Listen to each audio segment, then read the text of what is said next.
A lo largo de la Guerra Civil Española, entre 1936 y 1939, la Segunda República Española pasó por tres etapas políticas, caracterizadas cada una por tener a un presidente del gobierno distinto.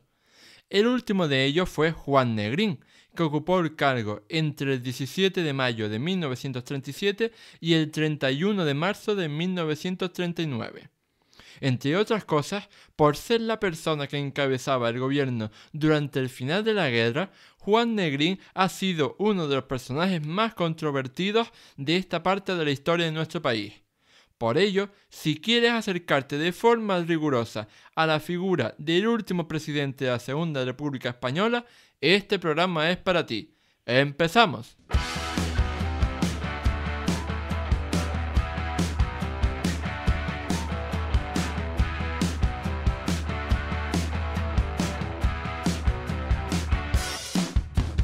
Muy buenas a todos y bienvenidos al episodio 24 del podcast Historia, el programa con el que cualquier persona puede aprender sobre historia independientemente de su formación o nivel de conocimientos previos. Soy Óscar Hernández, historiador y divulgador histórico. Me puedes leer en mi web Historia y puedes seguirme y contactar conmigo en mis perfiles en Facebook, Twitter e Instagram.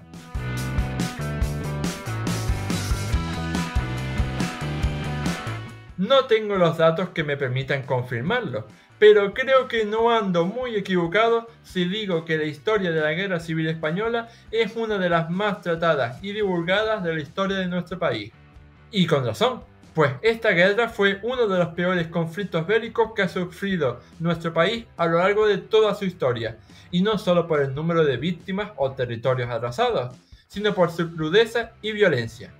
Al fin y al cabo, fue un conflicto que enfrentó a miembros de un mismo país y que se libró mucho más allá del campo de batalla. Estamos hablando de en las casas, de los pueblos, en todas las ciudades de cada región de la geografía española. Para hablar sobre este periodo tan oscuro de nuestra historia, hoy tengo el placer de contar en este podcast con Javier Pérez Cobo, graduado en Historia, máster en Historia Contemporánea y codirector del proyecto de divulgación histórica Foro de la Historia. ¿Qué tal estás, Javi? Hola, buenas, ¿qué tal? ¿Cómo estás, Óscar? Es un placer estar aquí y por supuesto un placer hablar pues del tema que hoy nos atañe, que ya sabes que a mí me encanta. La verdad es que es un placer tenerte aquí por fin, después de las colaboraciones que habíamos hecho previamente en tu propio programa de podcast, en Foro de la Historia. Habíamos hecho, no sé si 5 o 6, o por lo menos llevamos ya, pero nunca habíamos colaborado aquí en mi propio programa, así que te estoy agradecido. Bueno, la verdad es que he de decir que no habíamos colaborado, entre otras cosas, porque este programa no tiene tanto tiempo y, de hecho, bueno, gracias por haberme invitado ahora, porque para mí supone bastante ser uno de tus primeros invitados. Quiero decir, el hecho de que, bueno, pues nosotros llevamos ya más de 100 programas, tú llevas 20 y algo, y que está muy bien. Y bueno, la verdad que oye, pues estar aquí contigo y más teniendo en cuenta el tema de las, por supuestísimo, teniendo en cuenta el tema de las colaboraciones que hemos hecho juntos, pues por supuesto es importante y para mí a nivel personal, ya sabes que somos colegas y bueno, pues por supuesto para mí está muy muy bien estar aquí. Y bueno, para la gente que quizás no te conozca, pues de qué estamos hablando, no conozca de qué estamos hablando, no conozca tu programa, háblanos un poco de ti y de Foro de la Historia.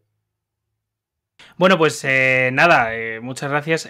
La verdad es que Foro de la Historia es un programa que, bueno, al igual que el tuyo, aparece por, yo creo que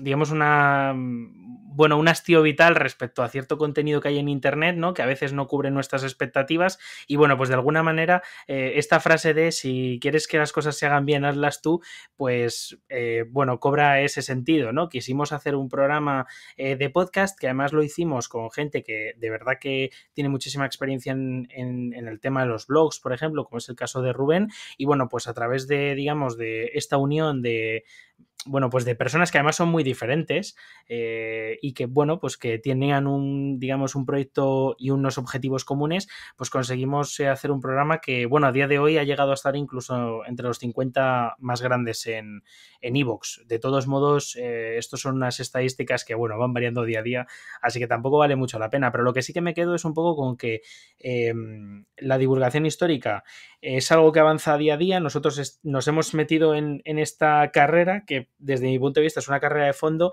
y desde luego creo que tenemos una virtud y es que, bueno, pues te conocemos a ti, Óscar, y creo que tu programa, en muchos casos, como ya sabes que nosotros hablamos mucho de historia contemporánea, salvo cuando estás tú en nuestro programa, que hablamos de historia antigua, lo que sí que tenemos la suerte es de que, bueno, pues tu programa y el nuestro se complementan muchísimo. Así que nada. Y bueno, yo luego a nivel personal, nada, sí, como has comentado, soy graduado por la Universidad Autónoma de Madrid en el grado de Historia y bueno, luego he realizado ese máster en Historia Contemporánea también por el máster interuniversitario entre la UCM, la Universidad de Barcelona y lo que es la Universidad Autónoma de Madrid. Sobre todo mis estudios están bastante relacionados con el tema de la guerra civil y en concreto mi TFG, mi trabajo final de grado, estuvo orientado en torno al personaje que hoy nos atañe, que es Juan Negrín López. Por eso yo creo que no podríamos haber elegido mejor temática para empezar esta primera colaboración. Pues la verdad es que Juan Negrín López, y si me permites, creo que es un tema muy interesante, porque además es un personaje que no se conoce mucho y que pese a que tiene una fundación, que por cierto os animo a visitar, la Fundación Juan Negrín, Las Palmas de Gran Canaria, y luego también tiene, digamos, una serie de biografías que también os animo a leer, es un personaje como muy controvertido, por lo que hablaremos un poquito más adelante. Os animamos a quedaros. ¿Cómo se nota que eres podcaster? Que estás haciendo ya estrategias para captar a la audiencia. Pero bueno, vamos a empezar. Sabemos que, como tú decías, pues Juan Negrín es uno de los personajes más controvertidos de estos años en España. Pero antes precisamente de fijarnos en su etapa como presidente del gobierno, ¿cómo era la vida de Juan Negrín antes de llegar pues, a la presidencia? Es decir, ¿qué otros cargos ocupó o qué carrera profesional tuvo? Bueno, la verdad es que la vida de nuestro personaje, es una vida bastante curiosa, porque se cría en una familia reputada bueno, pues de La Palma, de las Palmas de Gran Canaria, y es una familia que está vinculada además a la compra-venta de territorios, ¿no? De terrenos, que además encima casualmente es por donde se va a expandir la actual ciudad de Las Palmas. Entonces es bastante curioso ese dato. También es una familia que está bastante vinculada a la iglesia, pues bueno, digamos que hubo una serie de familiares suyos que al final acabaron bueno, pues metidos dentro de la iglesia. A nivel, digamos, académico, Negrín desde pequeño destacó y bueno, pues su padre, que además tenía muchos contactos digamos, porque las Islas Canarias en ese momento eran un enclave, digamos, comercial bastante importante que muchas veces se hacía como de punto estratégico entre diversos otros puntos de África y también América. Y entonces, pues bueno, conoció a su padre, lo que es Juan Negrín Cabrera, conoció a una serie de, bueno, pues de empresarios alemanes que, bueno, pues les recomendaron llevar a Juan Negrín bueno, pues a estudiar a Alemania. De hecho, es bastante curioso porque Juan Negrín, antes de entrar en política, estuvo viviendo durante muchísimo tiempo primero un año en Kiel y luego en Leipzig, donde, bueno, pues comenzó a estudiar la carrera de fisiología, llegando incluso a ser ayudante numerario, que era un puesto bastante importante en lo que viene siendo la Universidad de Leipzig. También es verdad que estudió, y de hecho este dato cobra mucho sentido más adelante, la carrera de economía. Lo que pasa que no la pudo terminar porque se quedó a una asignatura de acabar la carrera y bueno, pues esto será bastante importante porque luego será ministro de Hacienda durante la República. Además de que, bueno, pues durante, bueno, pues esta estancia en Alemania va, digamos, a introducirse poco a poco en las ideas de la socialdemocracia alemana. Una socialdemocracia que en este momento, digamos que está teniendo un momento de auge bastante importante y, bueno, pues que de alguna manera le influye mucho en su manera de ser y sobre todo en su manera de ver el mundo. Respecto a, bueno, pues un poco sus capacidades, la verdad es que Negrín, bueno, llevó a cabo varios estudios súper interesantes sobre el efecto de la adrenalina en el cuerpo, pero me gustaría destacar que era un gran conocedor de los idiomas. Y esto también cobra mucho sentido más adelante, pues el hecho de que hablara inglés, francés, ruso, pues su primera mujer era una judía alemana de procedencia rusa, pues bueno, cobra mucho sentido durante la guerra civil porque es el presidente que habla todos los idiomas y al quien todo el mundo pide ayuda para comunicarse con el exterior, un exterior que a la República le dio mucho la espalda. Y bueno, después digamos de este proceso en Alemania estalla la Primera Guerra Mundial y Negrín de alguna manera lo que tiene es que volver a España, ¿no? Le ofrecen durante los años 20 le ofrecen una plaza en la universidad que se queda vacante y él comienza, digamos, de alguna manera a introducirse en el mundo universitario madrileño.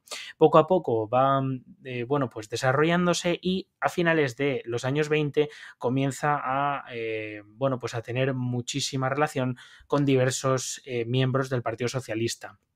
Entonces, bueno, cuando ya llega la República, ¿vale? Así a grandes rasgos para no extendernos, bueno, pues Negrín participa bueno, es diputado por Las Palmas la primera legislatura y luego lo va a ser en el 36 por Madrid y bueno, lo más destacado es que va a ser el portavoz del Grupo Socialista después de 1934 por esto de la Revolución de Octubre, revolución con la que él, por cierto, no estaba de acuerdo y, bueno, pues va sobre todo a tener bastante bueno, pues importancia en el mundo de Canarias, que además le respetaban muchísimo.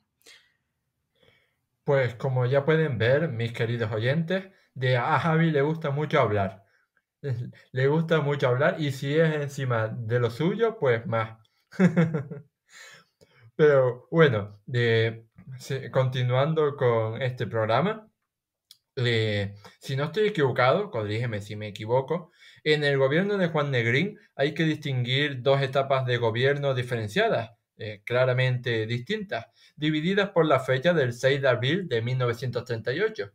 ¿Qué nos puedes decir sobre la composición de ambos gobiernos y cuáles eran los principales nombres que destacarías?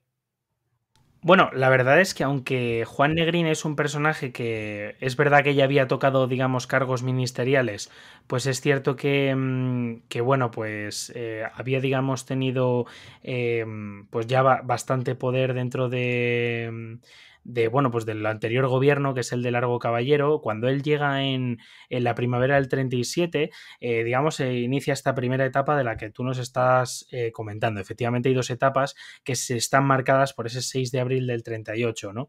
La primera etapa, digamos que es una etapa como de alguna manera como una etapa vinculada a una posible victoria de la República, ¿no? Porque es el momento en el que él llega, debido a que Largo Caballero, bueno, pues lo apartan del poder el PCE y, bueno, el propio Manuel Azaña, que estaba cansado de crisis ministeriales cada poco tiempo, y también, bueno, el PCE de hecho estaba yendo por él por el tema de que era bastante permisivo con otras fuerzas revolucionarias y bueno, pues la puntilla, ¿no? Fue la toma de Málaga por el cuerpo de tropa voluntaria italiano.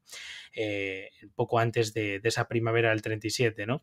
Entonces, bueno, en este momento es en el que digamos que lo que se necesita es un cambio de gobierno y entonces es Negrín el que, bueno, pues se postula, digamos, como bueno, pues una alternativa.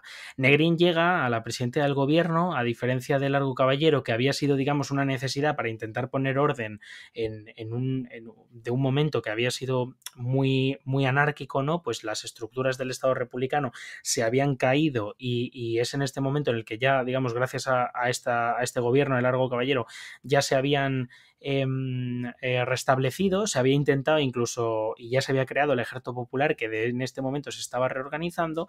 Negrín llega en un momento, en el año 37, en el que, bueno, pues lo que tiene es que culminar el proceso de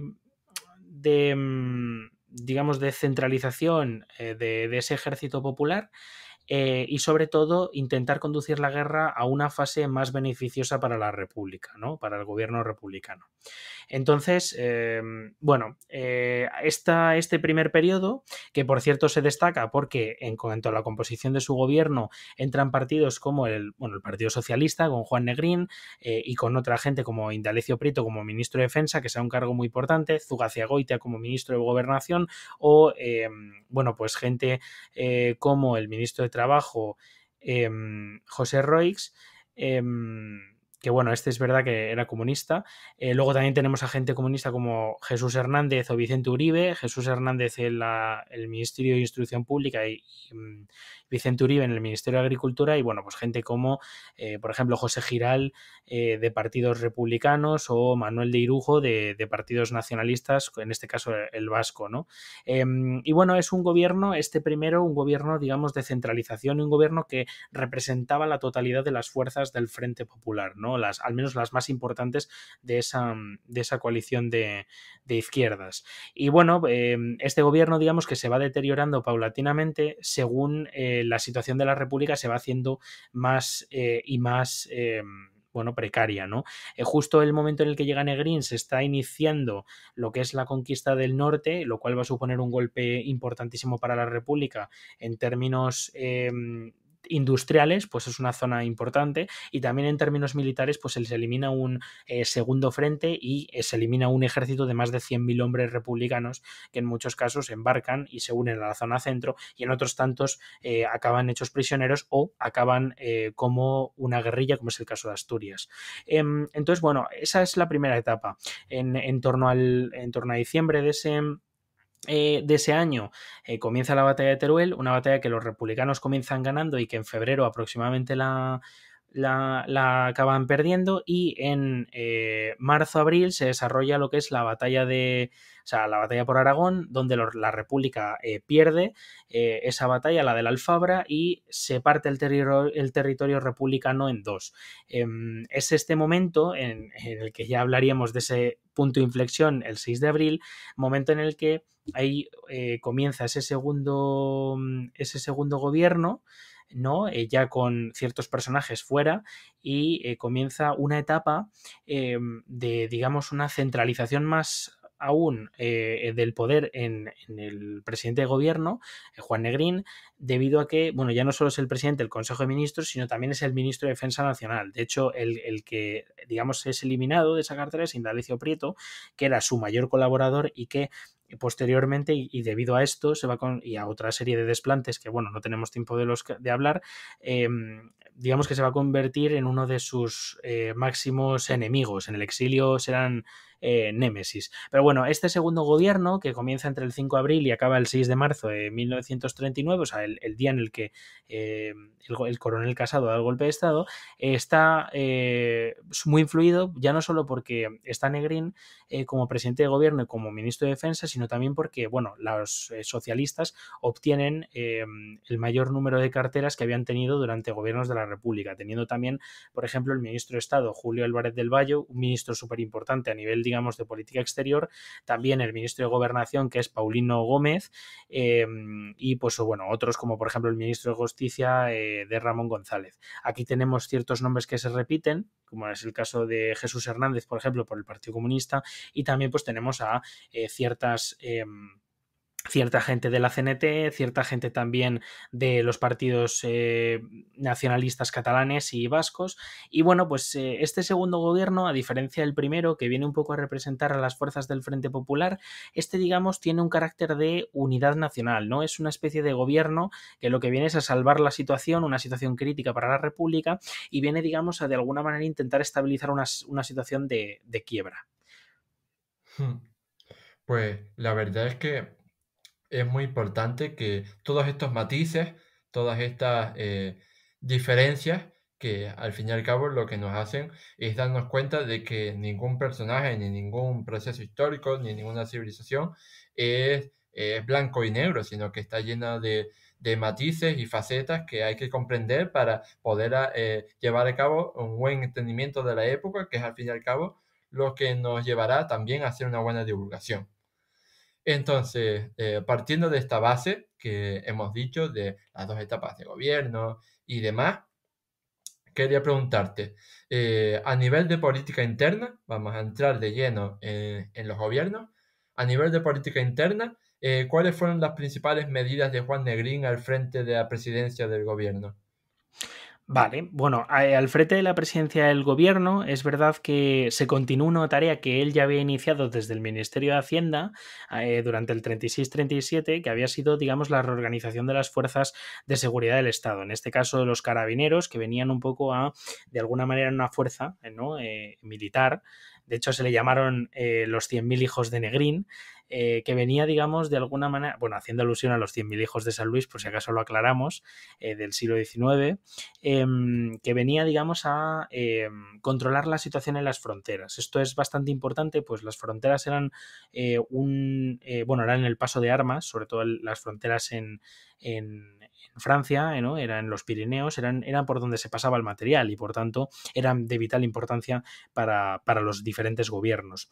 Hay una reorganización de la industria que digamos que se acomete gradualmente y que de hecho no va a sentar muy bien a los partidos nacionalistas que estaban en el gobierno, ni al PNV, ni sobre todo a Lluís Companys, que va a quejarse de Negrín a hazaña muchísimas veces y pero bueno, esta reorganización estuvo orientada sobre todo a centralizar la producción y maximizarla, pues Negrín concebía que la guerra iba a ser una guerra larga, era una guerra que no se iba a ganar o al menos no se iba a ganar por la producción interior y que tenía que depender de la producción exterior, es decir, por las compras que la España republicana tenía que hacer a la Unión Soviética, ¿no? De material bélico. Entonces, bueno, lo que intentaban era depender lo menos posible del exterior.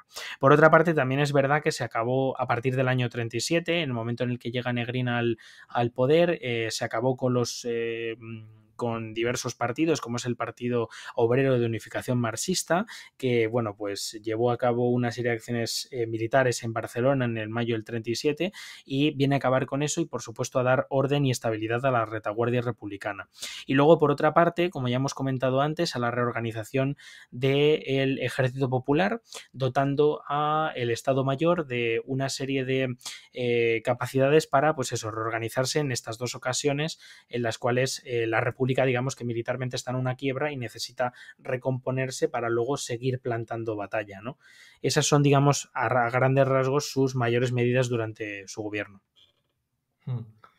Eh, bueno, lo hemos mencionado un poquito a lo largo de lo que llevamos de podcast, pero más específicamente, ¿cuáles fueron las medidas que tomó Juan Negrín a nivel de política exterior, sobre todo en su relación, ¿no? con las potencias europeas del entorno?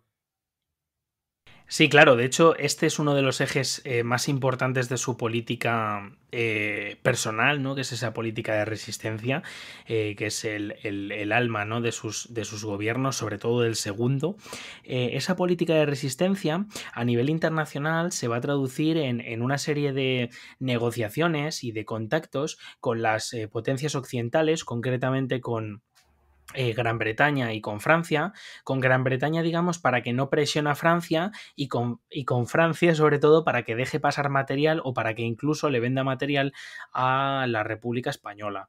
Y bueno, luego también tenemos una serie de, digamos, de movimientos para intentar que la Rusia soviética, a partir del año 37, comienza a minorar sus envíos de material, comience a enviar nuevamente, como lo había hecho en el 36, grandes caudales de capital, bueno, de material bélico que, bueno, pues en este caso habían disminuido por la guerra sino-japonesa.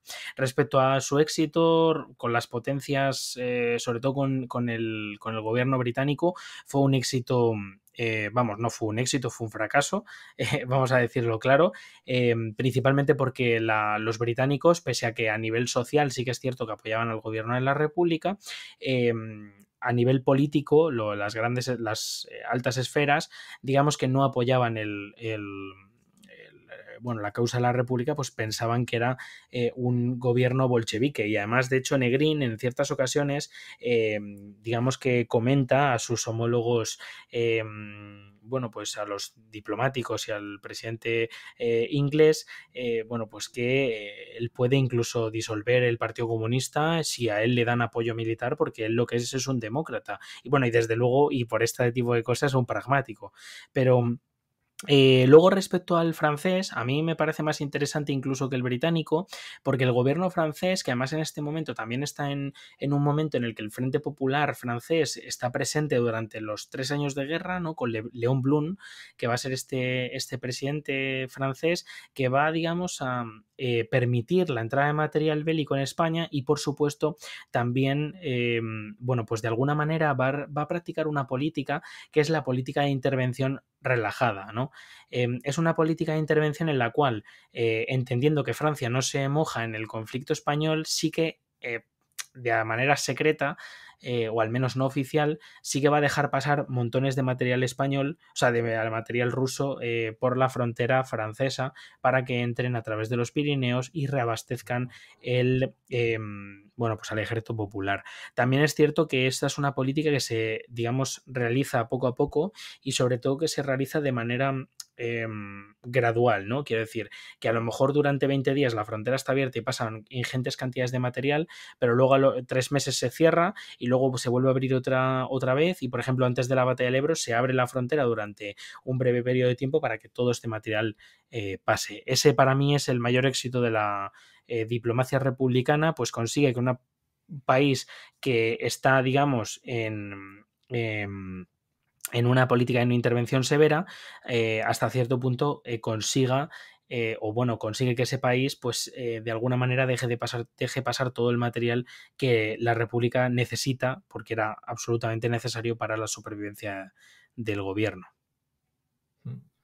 Pues como ven, queridos oyentes, la verdad es que está siendo un programa apasionante y por lo menos a mí me está encantando.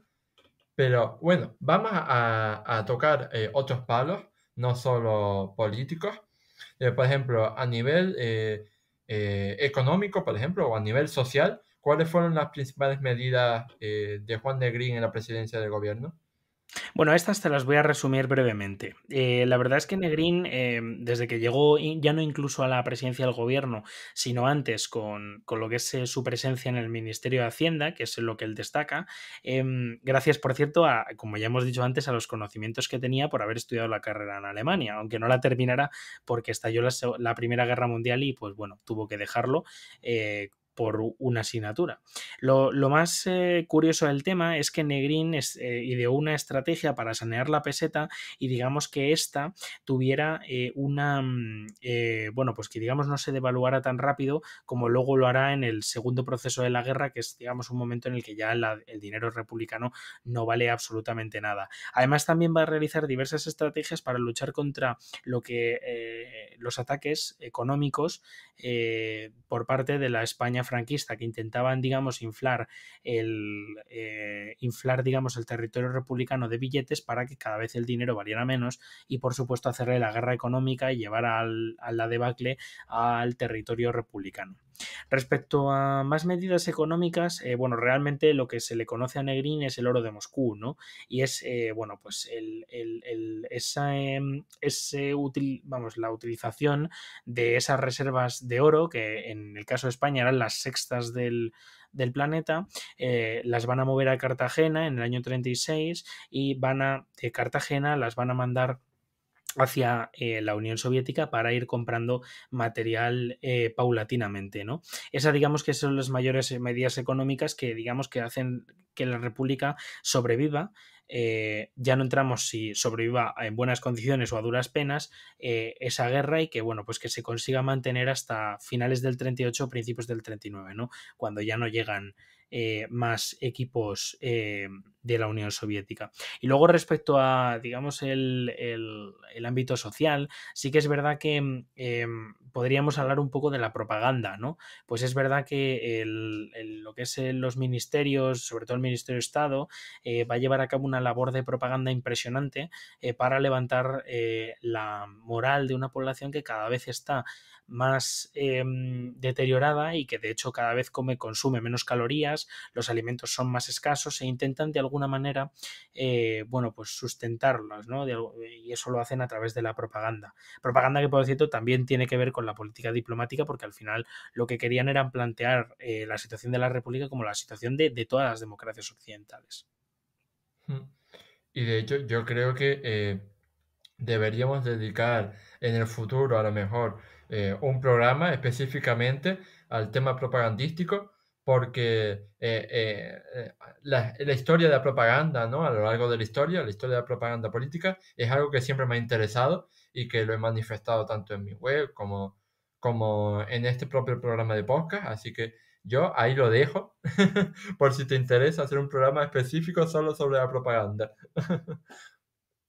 Sí, bueno, la verdad es que el tema de la propaganda es un tema que a mí por lo menos me gusta y de hecho sobre el que también te puedo decir, Óscar, que sí que he trabajado, porque mi trabajo final de grado fue sobre la política de resistencia de los gobiernos de Negrín y entonces al final uno de los aspectos de esta política de resistencia era, por supuesto, la propaganda y por tanto, pues bueno, es algo que yo estudié y que, bueno, pues yo encantadísimo de compartir con tus oyentes.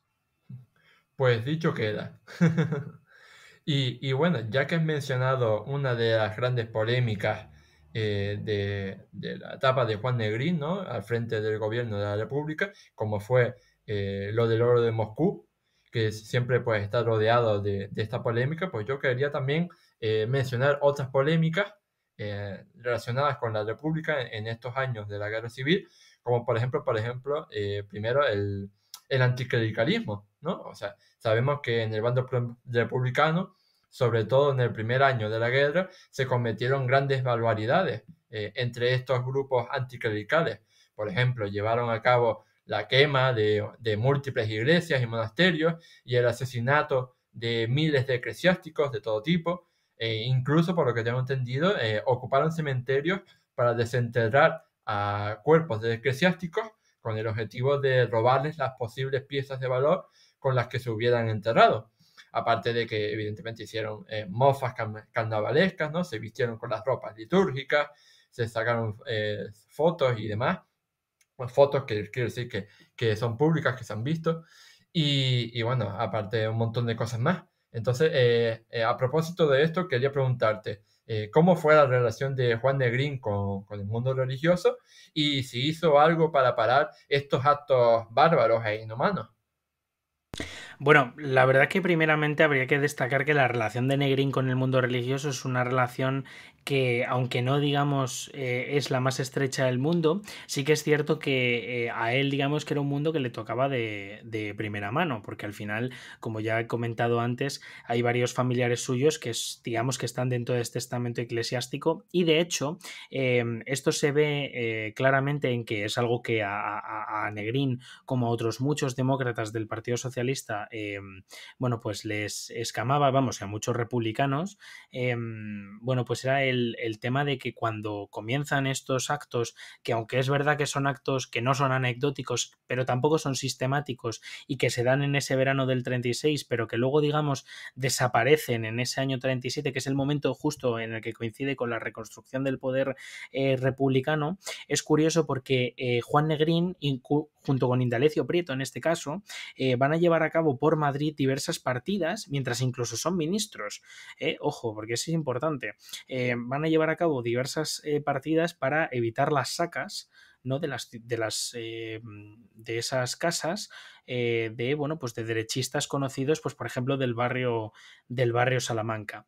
Y es bastante interesante, pues bueno, pues hay cierto espectro, ¿no?, que considera que los socialistas tampoco, o sea, que iban en contra de la Iglesia y tal, y aunque es verdad que sí que hay ciertos actos que estuvieron protagonizados por las milicias, que ojo, no por el Estado republicano, que luego en muchos casos acabó, en los casos por supuesto que se tenía información de lo que había pasado, juzgando a los elementos que habían llevado a cabo estas acciones atroces, y que por supuesto eran indignas de una democracia. Negrín y Indalecio Prieto intentan eso, conseguir que no se saque a la gente de las casas. Esos son los actos más importantes para parar esas atrocidades. Y bueno, hablando de otra polémica más, yo quería destacar ahora mismo el tema de las checas, que también pues siempre ha estado pues rodeado de mucha polémica, ¿no? Sobre todo pues desde ciertos sectores, ¿no?, de la política. Entonces quería que para nuestros oyentes que no sepan qué son, quería que nos contaras qué fueron las checas y hasta cuándo estuvieron operativas. Bueno, las checas son las cárceles políticas que, digamos, el gobierno de la República bueno, establece, o mejor dicho, las milicias y luego los partidos del Frente Popular establecen en los diferentes territorios bueno, pues de la geografía nacional republicana, ¿no? Es interesante porque son una serie de cárceles que a veces están registradas y otras veces son clandestinas y que tienen la intención de alguna manera eliminar adversarios políticos, ¿no?, o mantenerlos presos, no en, digamos, cárceles ordinarias.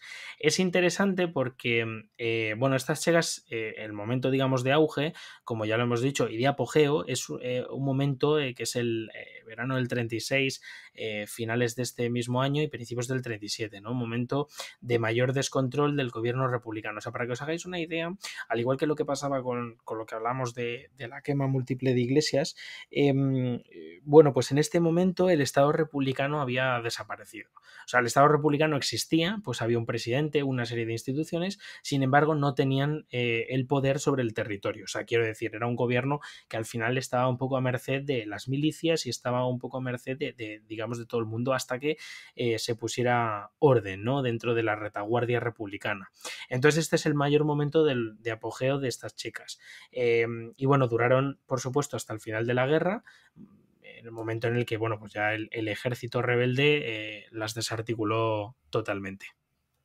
Bueno, retomando el tema, bueno, los temas, digamos, normales, entre comillas, respecto a este presidente del gobierno, uno de sus aspectos más famosos, uno de sus aspectos políticos más famosos, fue el de los llamados 13 puntos, que de hecho tienen el nombre del presidente, ¿no? Se les conoce como los 13 puntos de Negrín. Entonces, quería que nos contaras un poco qué fueron estos 13 puntos, qué objetivos tenían y todo lo que quieras contarnos. Sí, bueno, los 13 puntos de Negrín es, digamos, una de las acciones propagandísticas más importantes de la guerra civil, bueno, en la que, digamos, el político socialista lo que, digamos, lleva a cabo es, bueno, pues es intento de reconciliación nacional, pero bueno, más que reconciliación nacional sería una especie de intentar una especie de pacto para que, bueno, pues para una amnistía y para finalizar la guerra civil y conseguir la paz. Estos 13 puntos se consiguen se publican el 30 de abril del 38, momento en el que, bueno, ya la batalla de la Alfabra estaba perdiéndose por parte del Ejército Popular y, bueno, pues la situación de la República estaba deteriorándose muchísimo más. Sin embargo, no son unos 13 puntos que solo sean para Franco, quiero decir, son una serie de, digamos, propuestas y, digamos, de puntos que tendrían que aceptar los rebeldes para instaurar la paz en España. Sin embargo, lo que vienen a mostrar estos 13 puntos, que ahora los vamos a leer, bueno, pues es básicamente la disposición del gobierno de conseguir la paz y sobre todo de hacer cumplir ciertos tratados, como por ejemplo es en este caso el Tratado de No Intervención. En estos 13 puntos, destacando los más importantes, se destaca la independencia de España, la liberación bueno, digamos la salida de militares extranjeros del territorio, el establecimiento de una república democrática que iba a tener un plebiscito para, digamos, determinar la estructura jurídica y social de la república, y luego pues nada, las garantías de la propiedad legítima, por otra parte la legislación lo social que garantizara derechos a los trabajadores, el mejoramiento cultural, por ejemplo, y también el ejército al servicio de la nación, ¿no? Más allá de tendencias o partidos. Son, bueno, pues varios puntos que lo que vienen es un poco a exponer que España está invadida por potencias extranjeras, que en este caso es la Alemania nazi y la Italia fascista de Mussolini, que están ayudando activamente, aunque estas dos potencias lo negaran ante la Sociedad de Naciones y por supuesto ante el Comité de No Intervención, que estaban, digamos, invadiendo el país y participando activamente en operaciones militares, ya no como asesores, como es el caso de los rusos, sino como fuerzas, bueno, pues como fuerzas militares.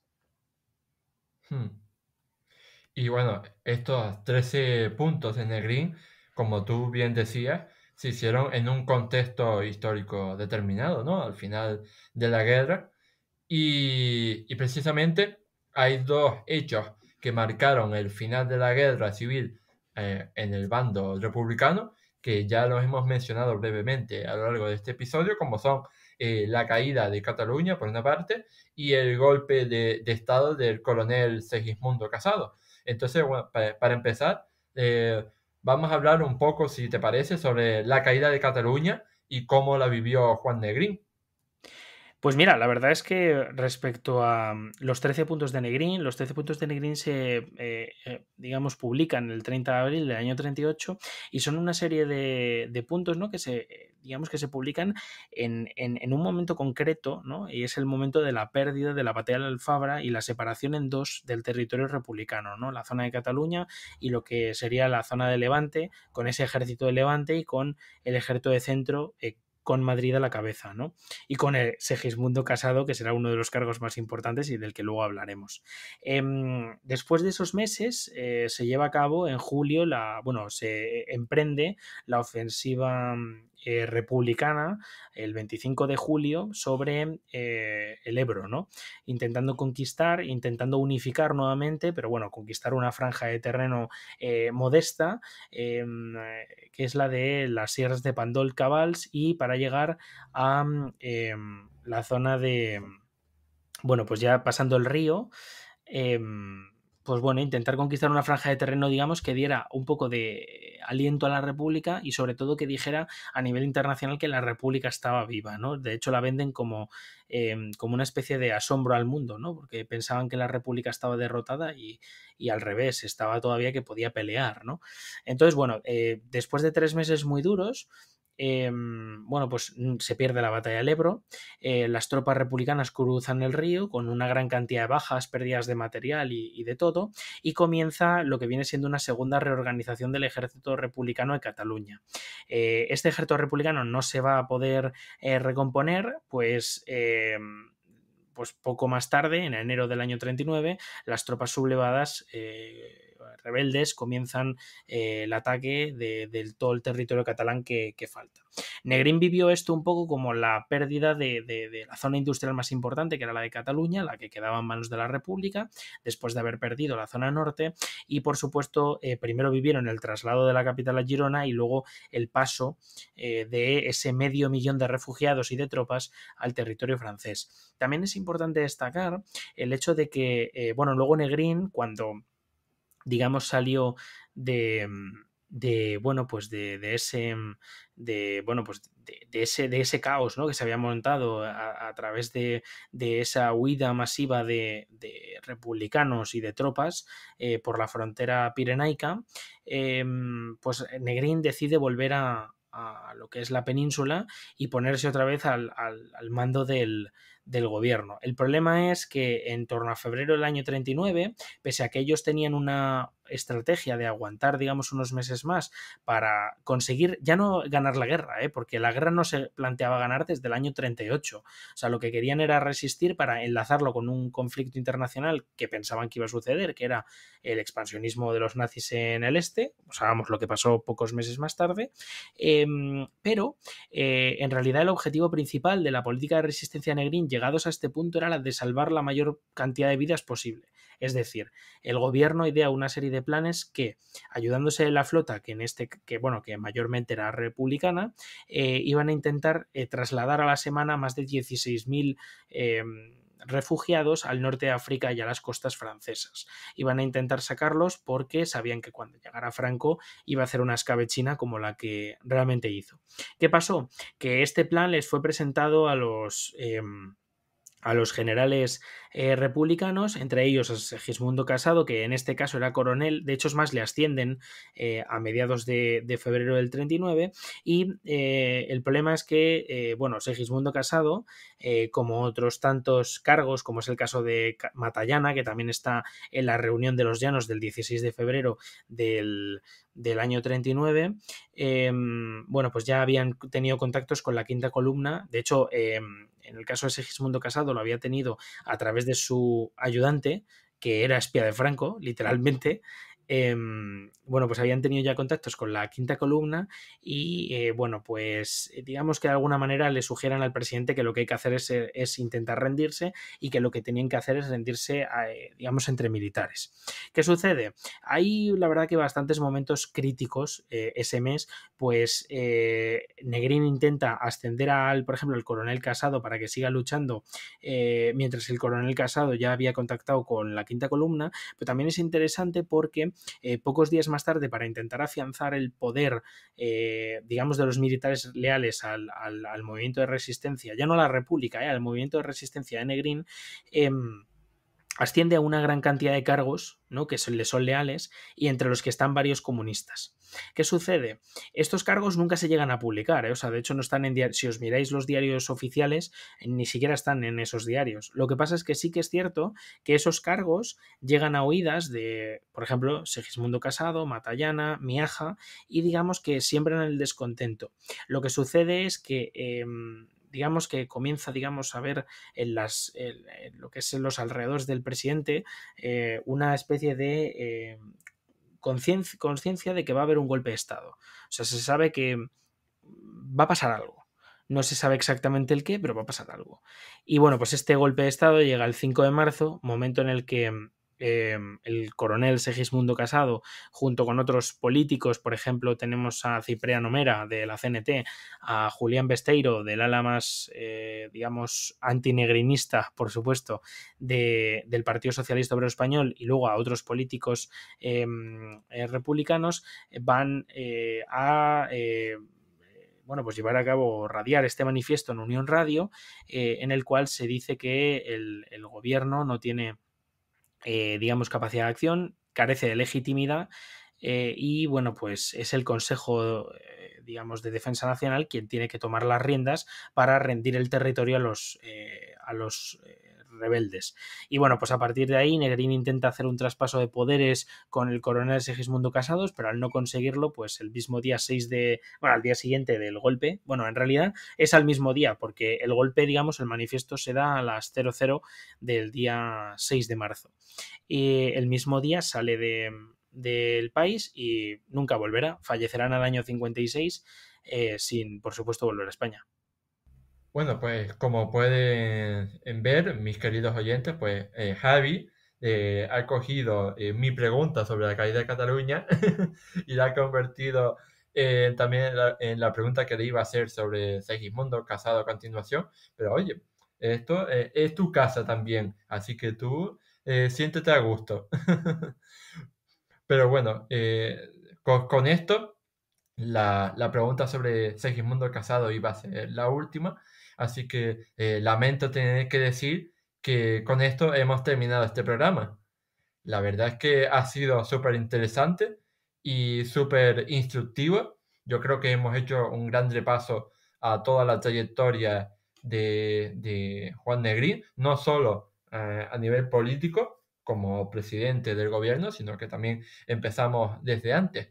Y yo creo que cualquier persona que quiera empezar a investigar sobre la vida de este personaje tan importante de la historia contemporánea de España, pues que puede tomar este programa como base y aprender mucho para, pues, si quiere, ¿no? Pues profundizar en la numerosa bibliografía que hay. Así que nada, solo me queda agradecerte infinitamente a ti, Javier, que hayas venido a hacer este programa y espero que sea la primera vez de muchas. Sí, la verdad que yo también lo espero. De hecho, bueno, si me permites una recomendación, siempre voy a recomendar a Gabriel Jackson y a Ricardo Moradiellos, que son dos autores muy buenos sobre Negrín. Tienen dos biografías absolutamente apasionantes sobre la vida de este político que para algunos es considerado el Winston Churchill español. Y bueno, decirte que sí, que yo encantado. Yo la verdad que sinceramente me gusta mucho hablar, como ya sabéis. De hecho, estamos aquí por algo.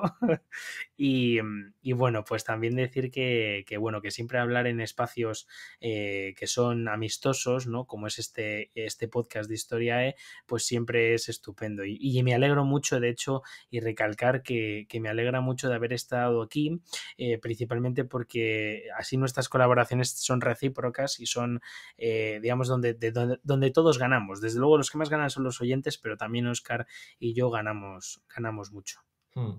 Sí, la verdad es que sí. En este país lo sabemos muy bien los dos.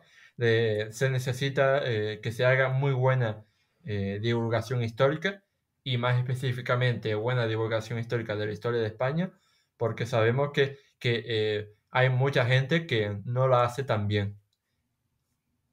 Bueno, yo creo que hay en los últimos tiempos hay una serie de intereses, bueno, pues políticos, los ha habido siempre, ¿eh? Lo que pasa que ahora con el tema de las redes sociales, y bueno, aunque es verdad que nosotros estamos aquí por ese cambio radical, ¿no? En este formato podcast, pero sí que es verdad que hay que divulgar bien, es importante divulgar bien y bueno, pues la verdad que yo encantado. Todo lo que sea ayudar y, digamos, compartir conocimiento es bienvenido.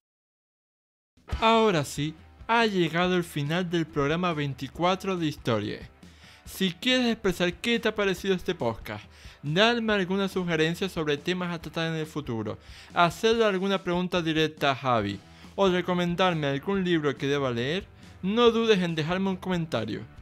Dicho todo esto, no me queda más que invitarte a darle a me gusta, a puntuarnos con 5 estrellas si nos escuchas desde Apple Podcast o Spotify, a suscribirte al programa y a compartirlo en tus redes sociales para que llegue al máximo público posible.